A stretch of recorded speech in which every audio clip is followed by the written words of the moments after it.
Hey guys, I'm Anna, and today I'm going to show you how to fix Bushnell mobile app if it isn't letting you log into your Bushnell account. It might be possible that you're not able to log into the Bushnell mobile app due to a connectivity issue. So first of all, you need to make sure you have a strong and stable internet connection. To do so, you need to do a quick test to check if your internet's working or not. Simply open up an app that runs on internet other than the Bushnell mobile app and check if it's working or not.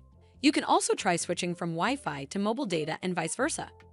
Doing this might help you log into your Bushnell mobile app.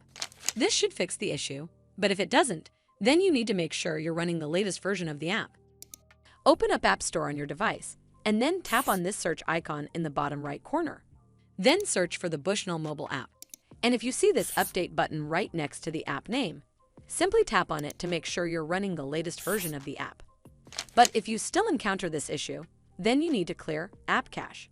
Go to your device settings and then scroll all the way down to General and tap on it. Then tap on iPhone Storage.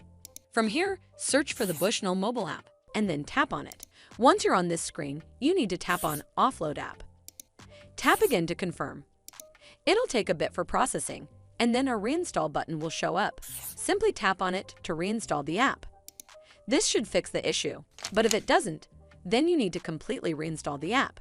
Follow the on-screen instructions to navigate all the way to the app page. Once you're on this screen, tap on Delete App to uninstall the app from your device. Once uninstalled, you need to open up App Store and then search for the Bushnell mobile app right over here in the search bar, and then click on this Get button to install it back on your device.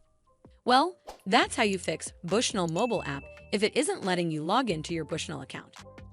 I hope you found this video helpful, and if you did, make sure you give it a thumbs up to see more videos like this, and don't forget to hit that subscribe button. We'll see you in the next one.